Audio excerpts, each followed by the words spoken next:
Hello students, in this video I will discuss chapter solid state in brief.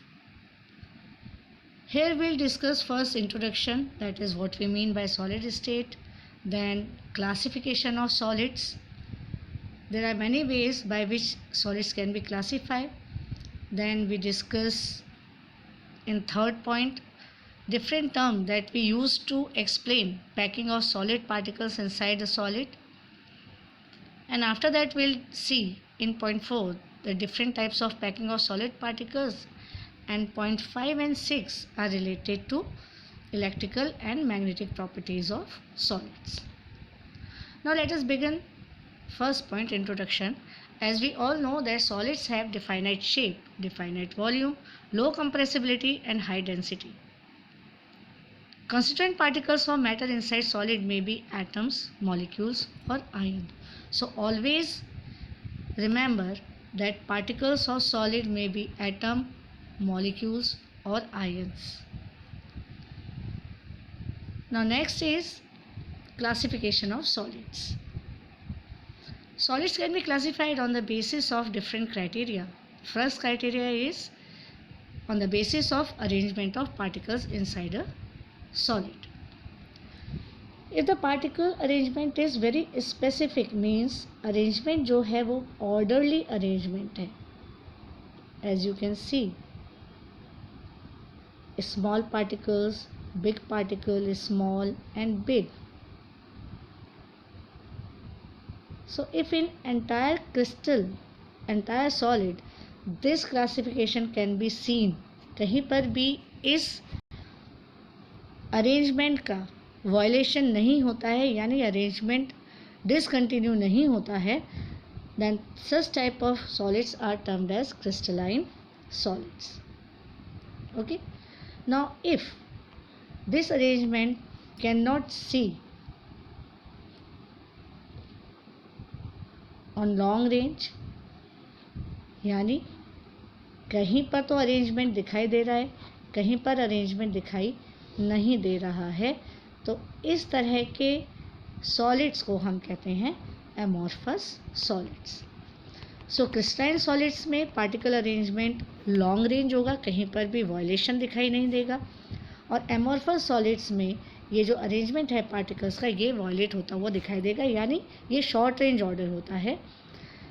And here in this table differences between crystalline solids and amorphous solids are given. Next criteria for the classification of solids is on the basis of the binding forces between particles. जैसा हम सब जानते हैं कि solid particles आपस में strong binding forces से bonded होते हैं. तो solid के particles कौन से हैं और binding forces कौन से हैं, इसके basis पर solids को further classify किया जा सकता है. Means solids में भी crystalline solids को classify किया जा सकता है 5 category में. Atomic solids, or more correctly we should say atomic crystalline solids. Constituent particles atoms होंगे, और इन atoms के बीच में जो force of attractions होंगे वो London forces होंगे. Second type of crystalline solids is molecular crystalline solids. Now these molecular crystalline solids may be of 3 types on the basis of particles. Molecular crystalline solids mean constituting particles molecule होंगे. अब ये molecule polar हो सकते हैं, non polar हो सकते हैं, या सिंपल मॉलिक्यूल्स होंगे. फोर्स ऑफ अट्रैक्शन क्या होगा इनके बीच में, यह भी देखते हैं. If the molecules are polar, then force of attraction between them is dipole dipole attractions. For example HCl, positive negative, second molecule positive negative. तो इन मॉलिक्यूल्स के बीच में जो अट्रैक्टिव फोर्सेस होंगे वो डायपोल डायपोल इंटरैक्शंस होंगे. ये हो गया polar. Non polar molecular solids, H2 hydrogen gas अगर सॉलिडिफाई हो जाए, डिफरेंट H2 मॉलिक्यूल्स हैं. Since these molecules are non polar in nature, so these molecules bonded via van der Waals force of attractions. Got it. Next, अगर molecule hydrogen containing है, for example NH3, H2O, then different molecules NH3 gas है, but अगर हम इसको solidify कर दें तो different NH3 molecules आपस में हाइड्रोजन बॉन्ड से बॉन्डेड होते हैं. सो this type of molecular solids are called as hydrogen bonded molecular solids.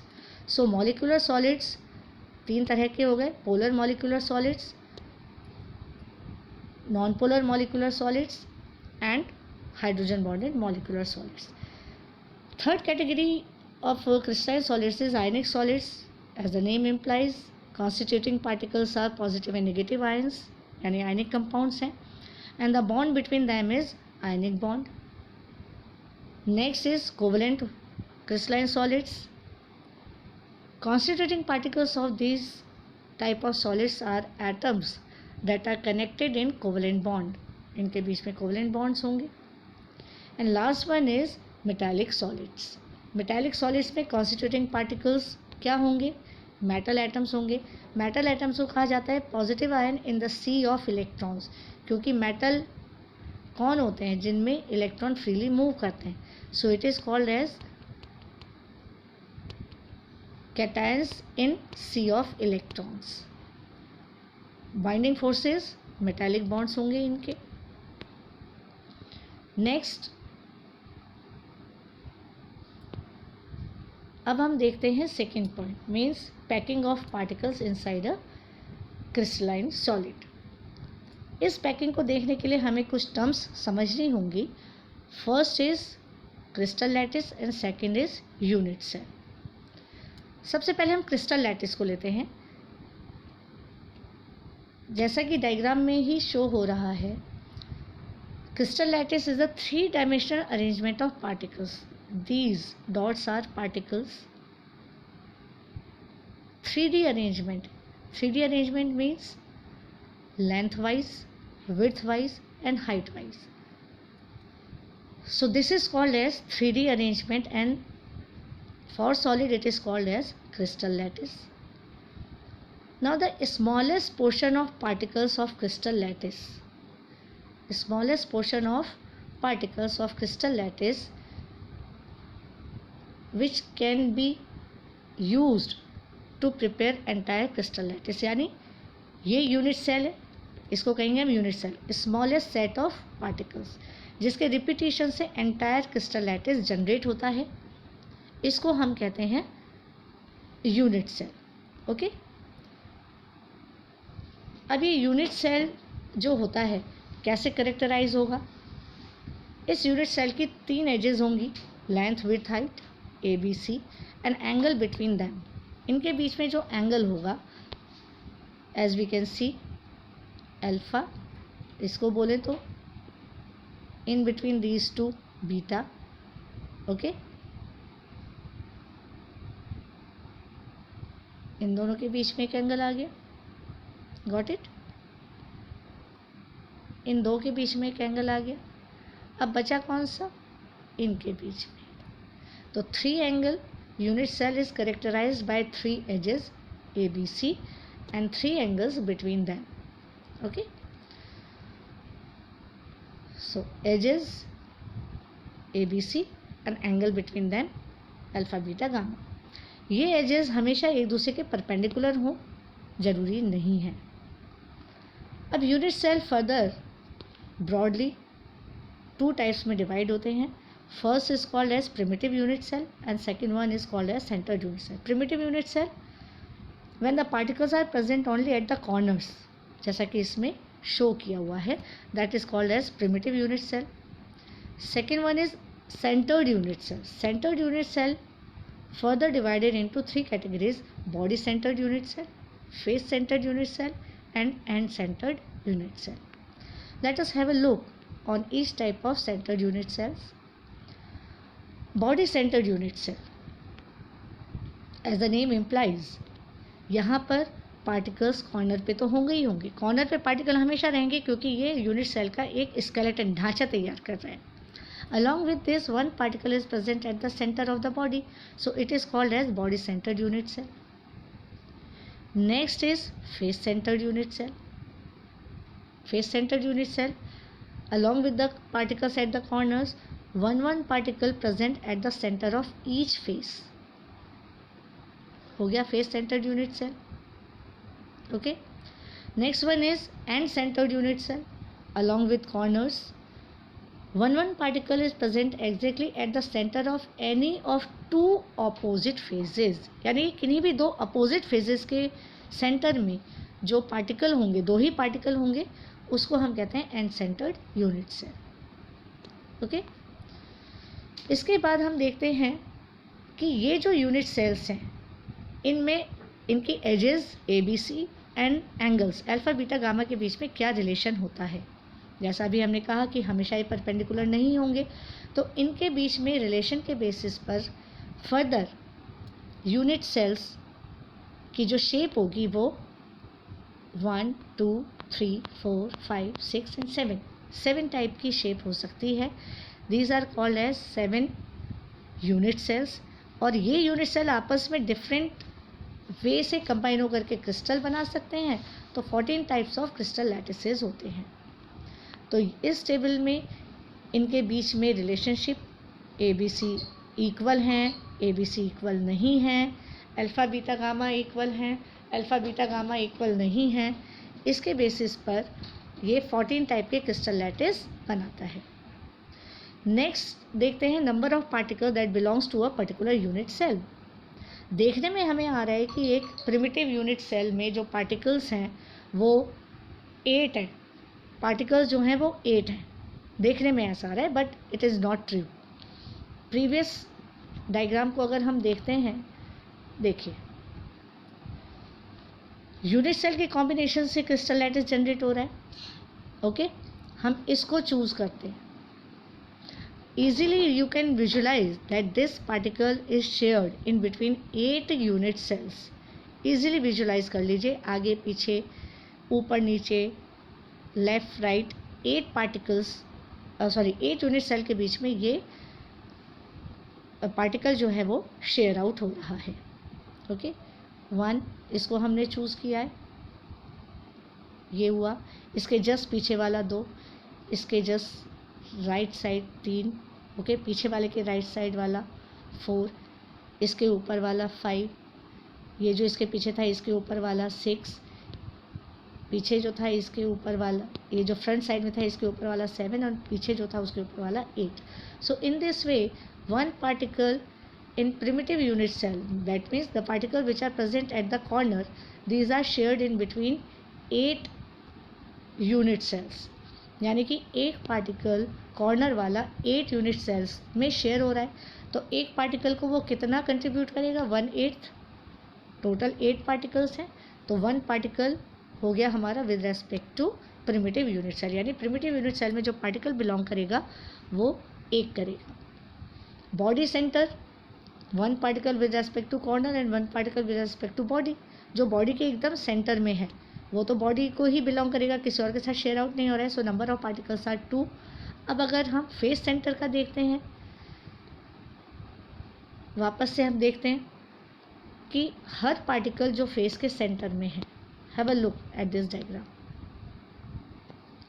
जो फेस के सेंटर में, यहीं से दूसरा यूनिट सेल जनरेट होना शुरू होगा. ये देखिए, तो ये वाला फेस इस यूनिट सेल और नियर बाय यूनिट सेल के बीच में शेयर आउट हो रहा है.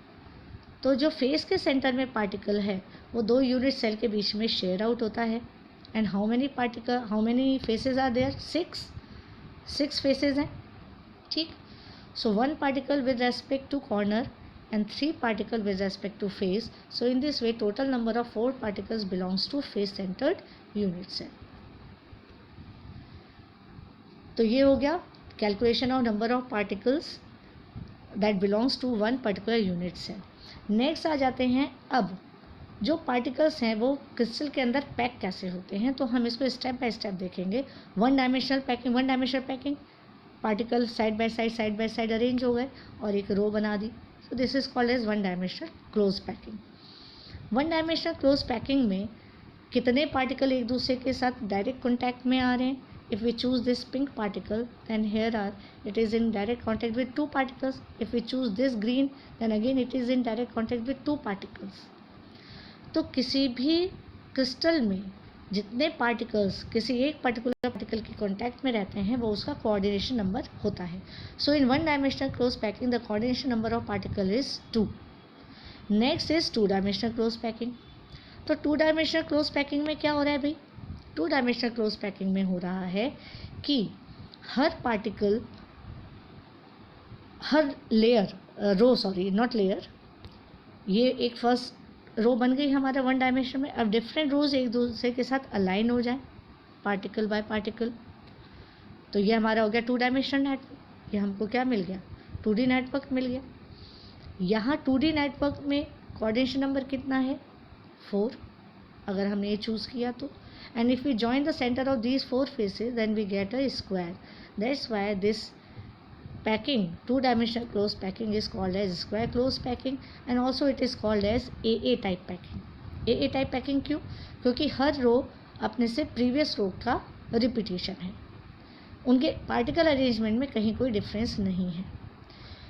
Second type of packing is called as ABAB packing. क्यों? देखिए, फर्स्ट रो के पार्टिकल्स के बीच के जो वॉइड्स हैं, इन वॉइड्स को अंदर फिट होते हुए सेकंड लेयर के स्फीयर्स आ गए. तो फर्स्ट लेयर और सेकंड लेयर के स्फीयर का अरेंजमेंट डिफरेंट हो गया. थर्ड लेयर फर्स्ट लेयर के जैसी ही हो गई. So it is called as ABAB type packing and as it is clearly visible that coordination number is 6. If we join the center of these spheres we get a hexagon. एक hexagon generate होगा और इसीलिए इस packing को हम कहते हैं hexagon close packing in 2D network. तो अभी हमने 2D नेटवर्क दिया, अब देखेंगे 3D कैसे बनेगा. लेयर बन गई, 2D से लेयर बन गई हमारी. तो अब क्या होता है कि ये लेयर्स जब एक दूसरे के साथ स्टैक करती हैं one above another then we get a 3D network. तो स्क्वायर क्लोज पैकिंग से अगर हम चलें तो हमें ये वाला मिलता है. मीन्स हर लेयर एक दूसरी लेयर के ऊपर एज इट इज़ स्टैक होती चली जा रही है. मीन्स पार्टिकल एक दूसरे के ऊपर स्टैक हो रहे हैं. तो इसके अगर कॉर्नर्स को हम ज्वाइन करते हैं so we get a primitive unit cell. That's why this is called as simple cubic lattice. Simple cubic lattice. ये बहुत एफिशिएंट नहीं है, अच्छी नहीं मानी जाती क्योंकि यहाँ पर बहुत सारे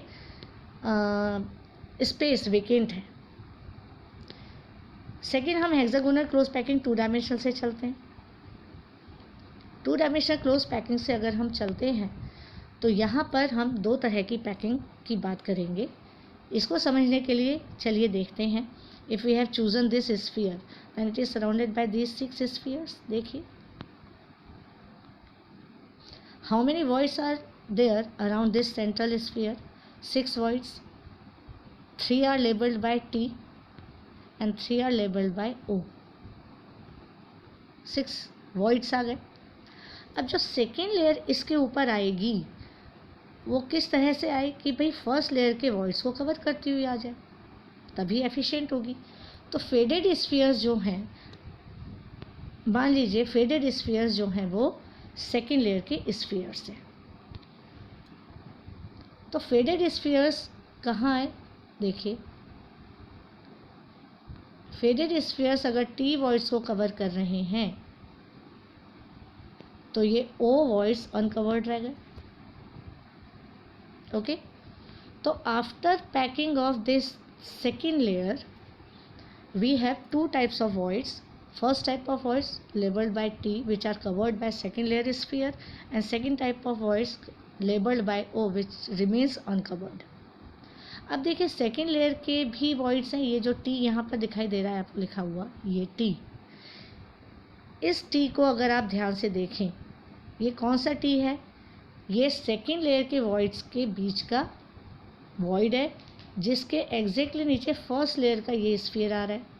यानी T वॉइड्स 2 तरह के हैं.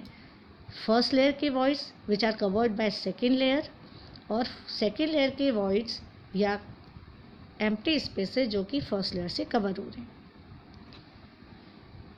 इन लेयर्स को हमने T नाम इसलिए दिया because these are called as tetrahedral voids. कैसे टेट्राहेड्रल वॉइड्स हैं? अगर हम इसको कंसिडर करते हैं, मान लीजिए this T void is surrounded by 4 spheres. ये 3 स्फीयर्स तो अपनी ही लेयर के, फर्स्ट लेयर के आ गए, okay. And this 4th sphere is the of the second layer. तो अगर हम इन चारों स्फीयर्स के सेंटर्स को ज्वाइन करते हैं तो एक टेट्राहेड्रन जनरेट होता है। That's why these are called as tetrahedral voids. Octahedral voids are surrounded by 6 spheres, 1 2 3 अपनी ही लेयर के, 1 2 एंड 3 सेकेंड लेयर के। तो 6 वॉइड से ये सराउंड हो गए और इनके सेंटर को ज्वाइन कर देते हैं तो हेक्सागन जनरेट होता है। So these are called as octahedral voids. किसी भी क्रिस्टल में spheres, number of spheres, tetrahedral and octahedral voids के बीच में रिलेशन क्या होता है ये देखिए। ऑक्टाहेड्रल वॉइड्स जो हैं, if we consider that spheres are n, then octahedral voids are n, यानी जितने स्फीयर्स हैं उतने ही ऑक्टाहेड्रल वॉइड्स होंगे। एंड टेट्राहेड्रल वॉइड्स होंगे वो double the number of spheres होते हैं। तो इस तरह से ये किसी भी क्रिस्टल में पार्टिकल्स क्लोज पैक होते हैं। थर्ड लेयर जो आएगी, सेकेंड लेयर आ गई, अब थर्ड लेयर जो आएगी वो कैसे आएगी? या तो वो फर्स्ट लेयर का रिपीटिशन हो जाए तो हम उसको कहते हैं ए बी पैकिंग। हर थर्ड लेयर फर्स्ट लेयर का रिपीटिशन होती है, ए बी पैकिंग। और अगर थर्ड लेयर ऑक्टाहेड्रल वॉइड को कवर करती हुई आती है then that is called as A B C packing. Both are equally efficient. ऐसा नहीं है कि दोनों में मतलब ए बी पैकिंग ज़्यादा अच्छी है, ज़्यादा वॉइड्स को कवर करती है, या ए बी सी अच्छी है। दोनों ही इक्वली एफिशिएंट होती हैं। इसके बाद आता है डेंसिटी। डेंसिटी को हम डिफरेंट फार्मूले से कैलकुलेट कर सकते हैं on the basis of coordination number. इनको हम डिफरेंट ज्योमेट्री प्रोवाइड कर सकते हैं। अब कोई भी सॉलिड जब क्रिस्टलाइज होता है तब उसमें कुछ डिफेक्ट्स अराइज होते हैं। इनको हम कहते हैं डिफेक्ट्स इन क्रिस्टल्स, ओके। कई तरह के डिफेक्ट्स होते हैं, point defect, line defect, layer defect. यहाँ मैं सिर्फ पॉइंट डिफेक्ट के बारे में बताऊंगी। पॉइंट डिफेक्ट मीन्स पूरे क्रिस्टल में कहीं कहीं पर ये पॉइंट्स के फॉर्म में डिफेक्ट अराइज होंगे। Again point defects are of 3 types: stoichiometric defect, non stoichiometric and impurity defect. Stoichiometric defect Schottky and Frenkel में डिवाइड होता है। Non stoichiometric metal excess and metal deficiency में फर्दर डिवाइड हो जाता है। तो पहले हम स्टाइक्योमेट्रिक डिफेक्ट और इसमें भी शोटकी एंड फ्रेंकल डिफेक्ट को डिस्कस करते हैं। शोटकी डिफेक्ट डायग्राम से जैसे कि हम देखें, क्योंकि नॉन स्टाइक्योमेट्री है यानी कि कैटायन और एनायन का नंबर रेशियो सेम रहेगा। तो इसमें देखिए ये कलर हमारा एनायन का है, पिंक कलर हमारा कैटायन का है। ये वॉयलेट कलर का एक जगह खाली है, दैट मीन्स एक एनायन यहाँ से मिस हो गया। At the same time one cation is also missing from its position. तो रेशियो वही रहा कैटायन और एनायन के बीच में, लेकिन इस डिफेक्टिव क्रिस्टल की डेंसिटी कम हो जाएगी क्योंकि आयन यहाँ से मिस हो गए, ओके। ये हुआ शोटकी डिफेक्ट। फ्रेंकल डिफेक्ट में क्या होगा? कोई भी कैटायन कहीं से भी अपनी जगह से मिस हो जाएगा, जहाँ एलोकेटेड पोजीशन है वहाँ ना हो करके ये इंटरस्टिशियल साइट में, यानी इंटरस्टिशियल साइट यानी ये जो खाली स्पेसेस दिख रहे हैं बीच बीच में हमें, ये इन इंटरस्टिशियल साइट में ये कैटायंस आकर के फिट हो जाएंगे, बैठ जाएंगे। इसके कारण भी क्या होगा? डेंसिटी बहुत ज़्यादा अफेक्ट नहीं करेगी। इसको हम कहते हैं फ्रेंकल डिफेक्ट। अब आता है नॉन स्टाइक्योमेट्रिक। नॉन स्टाइक्योमेट्रिक में metal axis and metal deficiency. Metal axis का मतलब है कैटायन ज़्यादा हो जाए, मेटल यानी कैटायन। तो कैटायन ज़्यादा कैसे हो सकता है भाई? या तो एनायन कम हो जाए, ऑटोमेटिकली कैटायन ज़्यादा हो जाएंगे, या एक्स्ट्रा कैटायन आ जाए, ओके। एंड मेटल डेफिशिएंसी कैसे होगा कि भैया वहाँ से कोई भी मेटल रिमूव हो जाए या एक्स्ट्रा एनायन आ जाए, okay. Metal excess defect due to anion vacancy. ये देखिए B is anion and A is cation. Yellow box, yellow circle anion. यहाँ पर येलो सर्किल होना चाहिए था लेकिन यहाँ पर मिस हो गया। So how many cations we have? 3 and 3 6. 6 cations are here, and how many anions? 3 and 2 5. 5 anion है, 6 cation है, तो cation एक्सेस हो गया। एनायन की जो वैकेंसी है वहाँ पर इलेक्ट्रॉन आ जाता है, और इस कारण से इस तरह के क्रिस्टल्स जिनमें मेटल एक्सेस होता है वो कलर्ड होते हैं। Metal deficiency due to presence of interstitial cation, metal excess defect. Interstitial यानी कि खाली स्पेसेस में कोई भी कैटायन आ गया, जो कैटायन जहाँ जहाँ होने चाहिए थे वहाँ एलोकेटेड पोजीशन पर हैं, but extra cations are present in the interstitial sites, तो इस तरह से मेटल एक्सेस डिफेक्ट जनरेट हो जाएगा। Okay, impurity defect.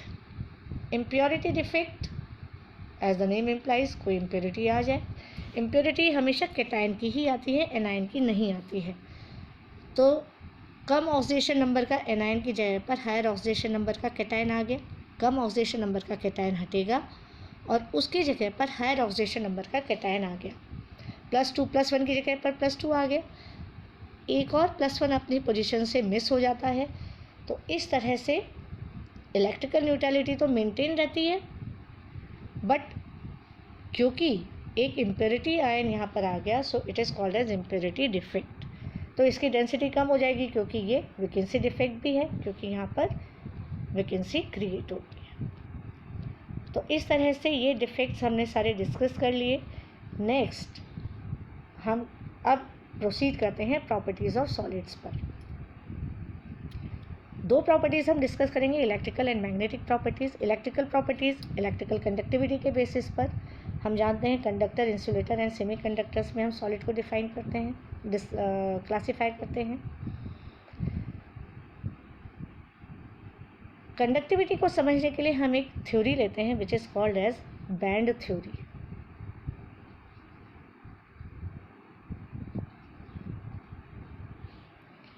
ये बैंड थ्योरी सजेस्ट करती है कि किसी भी एटम में जितने भी फील्ड ऑर्बिटल्स होते हैं वो सारे फील्ड ऑर्बिटल्स कंबाइन हो जाते हैं और एक बैंड बना लेते हैं, कंबाइन हो गए। इसको कहते हैं हम वैलेंस बैंड। वैलेंस बैंड, सारे एम्प्टी ऑर्बिटल्स कंबाइन होकर के एक बैंड बनाएंगे, sorry it is called as conduction, valence band, yes it is called as conduction band. अब valence band and conduction band के बीच में एनर्जी गैप कितना होता है, इसके बेसिस पर मटेरियल कंडक्टर, सेमी कंडक्टर या इंसुलेटर हो। अगर इन दोनों की बाउंड्रीज ओवरलैप होती हैं, दैट मीन्स यहाँ पर इलेक्ट्रॉन है, सारे इलेक्ट्रॉन वाले ऑर्बिटल्स यहाँ हैं, इलेक्ट्रॉन्स अगर अपने आप कंडक्शन बैंड में मूव कर पा रहे हैं without any external agency, then such materials are called as conductors. Electron flow हो रहा है और कंडक्टिविटी क्या है, flow of electron, conductors. If the energy gap is less, boundaries are not overlapping जैसे यहाँ पर हुआ है, बट इनके बीच में एनर्जी गैप कम है, that means electrons valence band से कंडक्शन बैंड इजीली नहीं जा पा रहे हैं, अपने आप नहीं जा पा रहे हैं, एक्सटर्नल एजेंसी की हेल्प लेनी पड़ेगी, तो इनको हम कहते हैं सेमी कंडक्टर्स। और अगर ये एनर्जी गैप बहुत ज़्यादा हो जाए, मीन्स इलेक्ट्रॉन अपने आप जा ही नहीं पाए किसी भी तरह से, ना अपने आप ना एक्सटर्नल एजेंसी से, तो हम इनको कहेंगे insulators. So this is the band theory that explain the conductivity of any material. Conductors, semi conductors and insulators का जो कंडक्टिविटी रेंज है वो इसमें दिया हुआ है। अब सेमी कंडक्टर्स को हम कंडक्टर्स कैसे बना सकते हैं, दो वेज हैं, या तो आप इनको हाई हीट दीजिए, बहुत गर्म करिए तो इलेक्ट्रॉन फ्लो करना शुरू कर देंगे, इसको हम कहते हैं इंट्रिंसिक सेमी कंडक्टर्स, लेकिन ये बहुत आसान नहीं है इतना हाई टेम्परेचर प्रोवाइड करना। सो सेकेंड वे जिससे कि हम एक्सटेंसिक सेमी कंडक्टर जनरेट कर सकते हैं वो है इम्प्योरिटी मिला दीजिए, and this is called as doping. Doping mixing कर दीजिए। सिलिकॉन हम लेते हैं, सिलिकॉन जो है एक सेमी कंडक्टर है। सिलिकॉन के वैलेंस शेल में 4 इलेक्ट्रॉन्स होते हैं, ठीक है।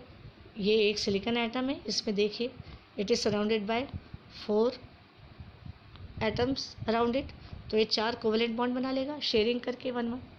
अब इस सिलिकॉन के साथ अगर हम आर्सेनिक को डोप कर देते हैं, तो एक आर्सेनिक अगर सिलिकॉन की पोजीशन एक्वायर कर लेता है तो ऑर्सेनिक के आउटर मोस्ट शेल में 5 इलेक्ट्रॉन्स होते हैं।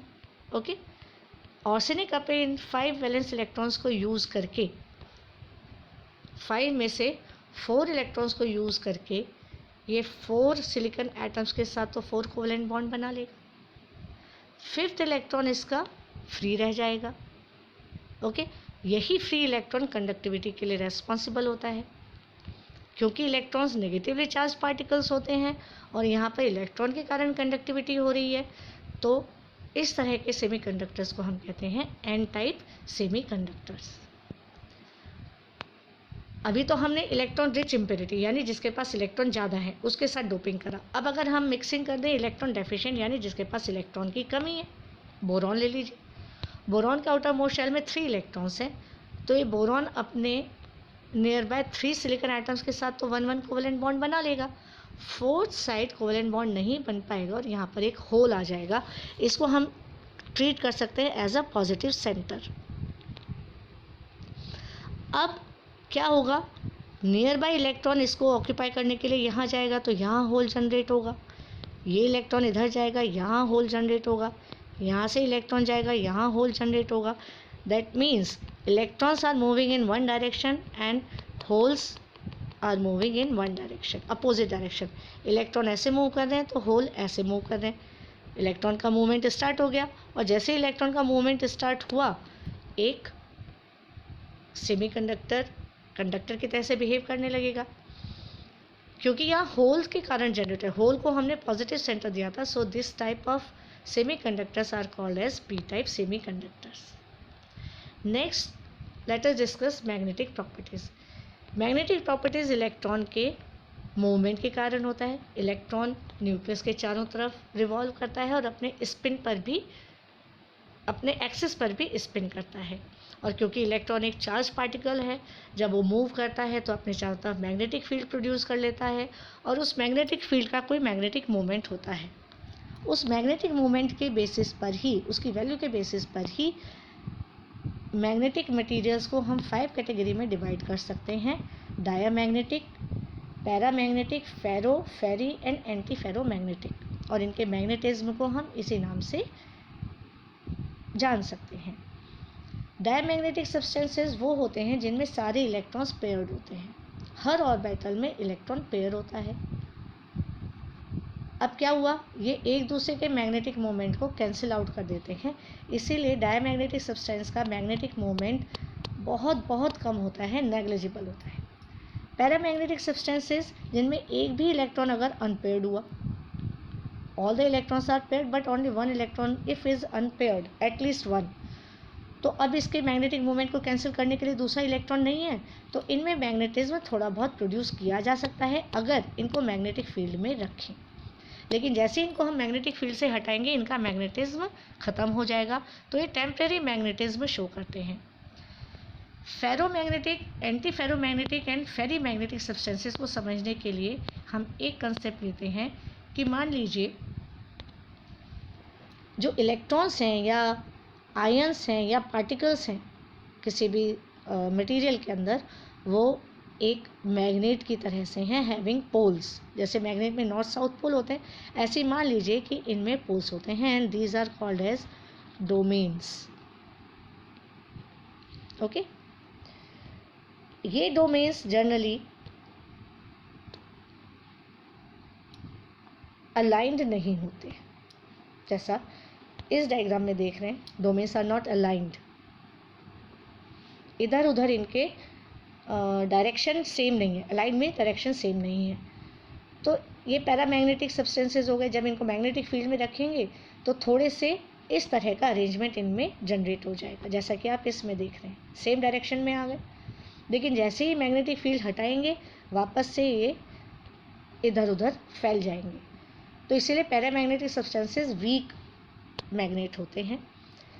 फेरोमैग्नेटिक सब्सटेंसेस, एक बार आपने इनको मैग्नेटिक फील्ड में रख दिया तो ये अलाइंड हो जाएंगे, परमानेंटली अलाइंड हो जाएंगे। मैग्नेटिक फील्ड हटा दीजिए उसके बाद भी ये अलाइंड ही रहेंगे। So these can be prepared as permanent magnets. इनको आप हैमर करिए, या हीट करिए, इनका मैग्नेटिज्म ईजिली डिस्ट्रॉय नहीं होता। फेरी मैग्नेटिक सब्सटेंसेस, इनके मैग्नेटिक मोमेंट्स जो होते हैं वो एक दूसरे से अलाइंड नहीं होते, मीन्स थोड़ा बहुत यहाँ कैंसिल होता है, जैसे strong stroke and light stroke से शो किया हुआ है। तो जस्ट लाइक फेरोमैग्नेटिक, इनके प्योरली अलाइंड नहीं होते, लेकिन क्योंकि यहाँ स्ट्रॉन्ग स्ट्रोक और ये लाइट स्ट्रोक दिख रहा है तो मैग्नेटिक मोमेंट इनका फेरो के कंपैरिजन में थोड़ा सा कम होगा, तो ये परमानेंट मैग्नेट थोड़े समय के लिए बनाए जा सकते हैं। एंटी फेरो देख लीजिए, स्ट्रेंथ सेम आ रही है, अपोजिट डायरेक्शन में हो रहे हैं, तो इनका मैग्नेटिक मोमेंट भी बहुत कम हो जाएगा। तो इस तरह से मैग्नेटिक प्रॉपर्टीज़ के बेसिस पर हमने क्लासिफिकेशन देख लिया। इस वीडियो में मैंने आप लोगों को इस चैप्टर का बहुत ब्रीफ आइडिया दिया है। अगर आपको डिटेल डिस्कशन चाहिए तो मेरे चैनल पर इस चैप्टर के अलग अलग वीडियोस पड़े हैं। You can go through those videos and you can make your notes also with the help of these videos. Thank you.